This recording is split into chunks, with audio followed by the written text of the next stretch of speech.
Hey everybody, it's Thorn, and I'm just kind of popping on to say hello. Um, I don't know, there's been a lot going on in my personal life, and it's just a busy time of year too. And I think that, I don't know, like social media is so funny. If you participate with any degree of seriousness on any platform, whether because you're an author or you're some kind of artist or you have any kind of marketing relationship with the internet, um, there's this, one of the things that folks will tell you is like, well, you have to post regularly. You have to post like monitor what times you post, and that stuff is definitely true. Like when I post regularly, when I use the right hashtags, like when all of that stuff happens, like the way it's supposed to happen, then my like social media stats are much better and that sort of thing. But I've just kind of never really had that sort of relationship with social media, even when I'm like sort of like half consciously trying, right? Like, I don't know. Because it really is the most valuable thing as an author. I mean, doing a lot of my own promotional work, like social media, building a platform is kind of it's kind of the lifeblood of a book, and I think probably the biggest determinant in how well a book does today. Maybe that's true generally. It seems to be true, at least in witchcraft spaces.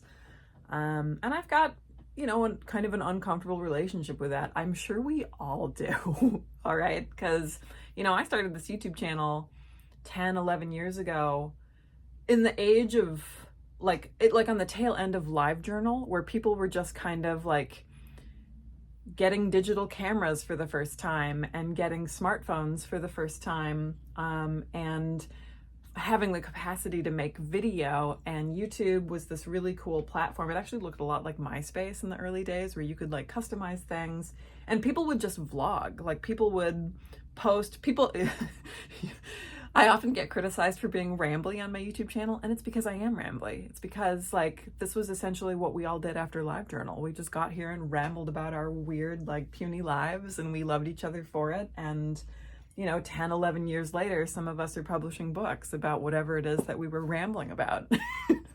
But the point is, I'm really irregular, and just kind of been reflecting on that. I use all of my platforms very differently. In case you couldn't tell, this is going to be a rambly video. Hello. I use all of my platforms really differently. I do a lot of cross-posting. You've probably noticed that. But YouTube, I use primarily for reflection. I also get some of my more thoughtful comments on YouTube. Like of all the platforms that I use, YouTube gives the most back to me in terms of, like critical pushback, people offering alternate perspectives, right? Like, I don't know, like the feedback is really valuable. And a lot of my better ideas and the conclusions that I've reached over time have come from relationships and interactions that I've had on YouTube. We talk about whatever books we're reading, we talk about whatever issue is going on in our community, we swap ideas, swap perspectives. Like YouTube is really great for that in a way that other platforms aren't, because their formats are too limited or whatever. And I've never felt the pressure to like be really regular with YouTube videos, because my YouTube channel has never like explicitly been educational. I don't do like how-to videos, that kind of stuff. I just kind of come up here and ramble and hope that people will ramble with me and enjoy it. All right. So here we go. Whereas like Twitter, I don't post regularly on Twitter. And when I do, it's often, like there's book promotion for sure. And that's also the platform that I use to promote like my friends' books and other books that I've enjoyed. And every now and then I'll kind of go, I think of them as like tirades, like again, processing something. And then like, here's a string of 8 or 9 tweets where, with me talking about that thing. So like last night, like in the wee hours, like late into the dark whispering, I started tweeting about kind of my process as a writer, because I've been thinking a lot about that.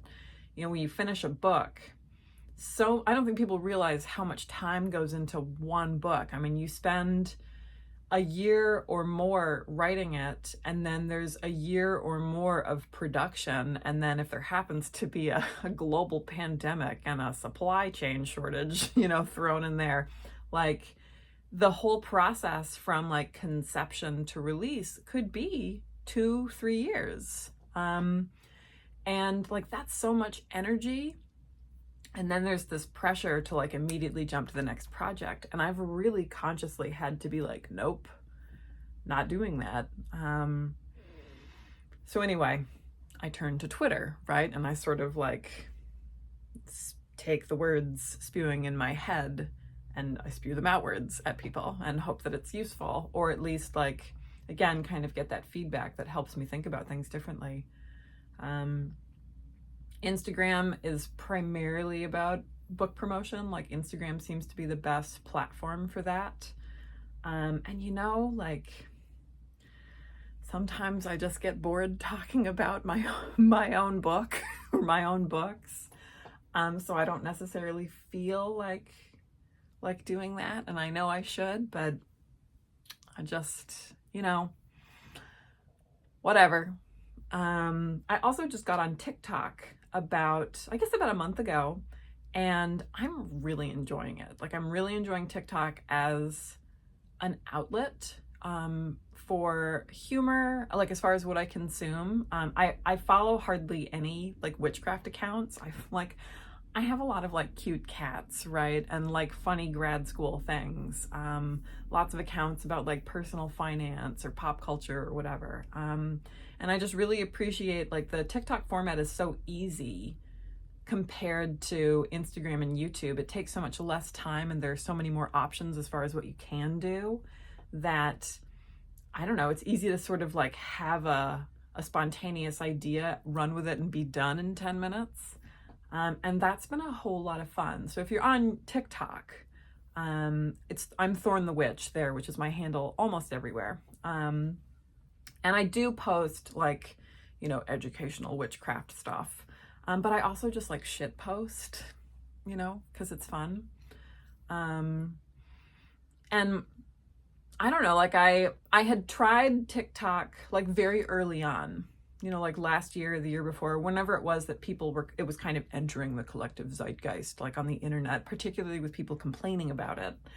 And you know, there is a lot of crap on TikTok, but there's a lot of crap on YouTube too. And people say that, well, it's the short video format, it doesn't allow for nuance. I think most people just don't have nuance, like, because there actually is a lot of really good content on TikTok. Maybe it's just not the most popular stuff. Maybe it's not the stuff that like goes viral and circulates, but like, you can make 3-minute videos and you can, I mean, like people can say like thought-provoking, profound, like intelligible things in 3 minutes. Like there's plenty of room for nuance. It's just that like, maybe you're watching creators who just don't have nuance. Anyway, right, I'm running almost 9 minutes into this video and I haven't said anything. So, anyway, I'm balancing social media life with like my straight job, cubicle job life with grad school. I'm finishing up a master's degree right now. I was supposed to already be done, but you know, pandemic, personal life, whatever gets in the way. The last thing I have to do is take a comprehensive exam. And I'm doing that in 2 weeks because they're monsters and they scheduled it the Saturday before Halloween, like all day. So that's what I get to do. But then I'll be done. I'm working on PhD applications and like, I don't even talk to me about that. Like, I don't know. I don't know what I want right now, everybody. And I kind of just like, I just want to sit around and like carve jack-o'-lanterns and drink coffee and write like horror novels or something. So I don't know. that's what's going on right now. So for those of you who have asked, I haven't disappeared from YouTube or any other platform. Me being on TikTok doesn't mean I'm not using Instagram or whatever. It's just that sometimes I want to put my energy in different places, and I'm getting better about sort of like following my whims and whatever it is that I actually want in that moment, instead of treating every aspect of my life like a job.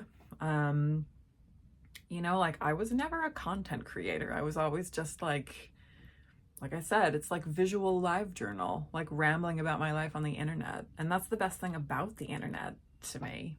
So anyway, I hope you all are well. If you are on my Patreon, I know I haven't posted hardly anything in October. I'm working on a whole bunch of stuff right now, so I haven't forgotten you. But yes, life stuff. There's like family things happening for me and whatever. Like, it's just 2021 has just been like the worst year. But I hope you all are well, and I will see you next time.